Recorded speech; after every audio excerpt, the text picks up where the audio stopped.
with the Mets general manager, Sandy Alderson. Sandy, welcome. How are you? I'm well. Happy to be here. The last time we chatted was when the Mets were right at the depth, when things that were going very poorly. You talked about making changes. You've made a lot. A lot of players have been moved in and out, and things have gotten a lot better.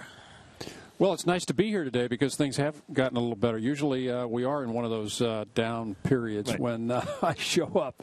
But, we have played better over the last few weeks, and I think it has a lot to do with some of the personnel changes we've made. Young was a guy that obviously you were releasing a guy, they were releasing a guy. Turned out to be a guy who has really kind of jump-started your offense for you. Yeah, no, he's been great. We've had our eye on EY for really a couple of years and never made a hard push to try to acquire him. But when he was designated for assignment and we happened to have somebody designated at the time, we gave him a call, and it worked out for us. So it wasn't just, hey, he's there, we'll take a shot. You actually had a little more of a plan and a design for him. You actually had your eye on him for a while. So it wasn't just that he was available.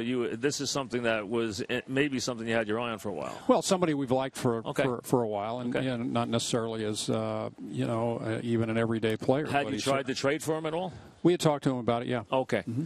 Okay. So you're not overly surprised then that he's done this then, right? Well, you're always surprised when somebody comes in and ends up with a 400 on-base percentage and does as well as he's done, and the one-loss record turns around as a result. But, look, that's why you acquire players. You throw them out there and see what they can do, and, he's proven that he can be a very valuable player if he plays on a regular basis. Last month of games, you guys have played well over 500. I think it's 17-11 for the last 28 games, which is solid baseball.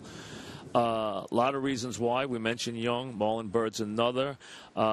Speculation about him and how you will play this out. You're 9 under 500.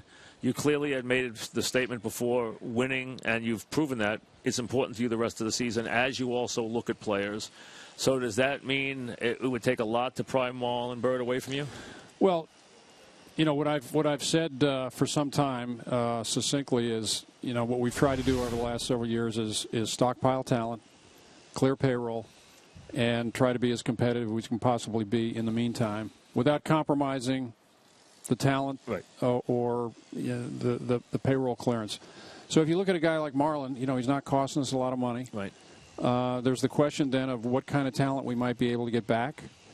But it's still very important for us to try to be competitive because regardless of what happens, this has been about changing perception and about what people can anticipate going into the future. And if we can play well in the second half, which we haven't done the last couple of years, I think that'll be a pleasant change, and I think to lead to some very positive anticipation going into next year. I think Harvey, obviously, who we'll see tonight, Wheeler coming up and performing fairly well, and also the team playing better, and the news of younger pitchers coming, who they saw this weekend, all that adding up has left people with the idea that maybe this team has now or is about to finally turn the corner. There is that sentiment. You can kind of sense that there's kind of, they always look at the consumer index. It seems like your fan index is darting upward now. Your fans are kind of buying in. They have a little bounce to their step. They're seeing some hope now with this thing. But with that, there's still a lot of analysis of players here that is very important to the rest of the season. Right. And I think it's even been compounded because now G has pitched very well since the Yankee series. Hefner has pitched very well. Mm-hmm. You have young pitchers coming. You also have some pitchers who are performing well, whom maybe you wouldn't even have thought about in the past. So they've actually even complicated matters a little bit. Well, it's a nice complication to have because one of the things we've lacked over the last couple of years is any kind of depth, and I think that's been reflected in our second half performance. So as we see more and more of our minor league players inch their way toward the major league level, we're going to develop more and more depth. But at the same time, players can emerge at the major league level. And we've seen that with Hefner. We've seen that with Dillon the last couple of months. So one of the reasons I'm excited about next year is the fact that we've got so much depth in the starting pitching area.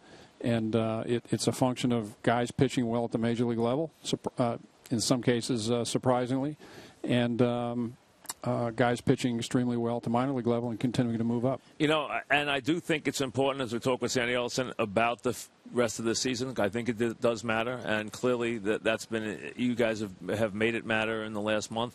But also that hanging futures of certain players and whether they're kind of going to be on the train going forward when you're trying to make your move towards, contention.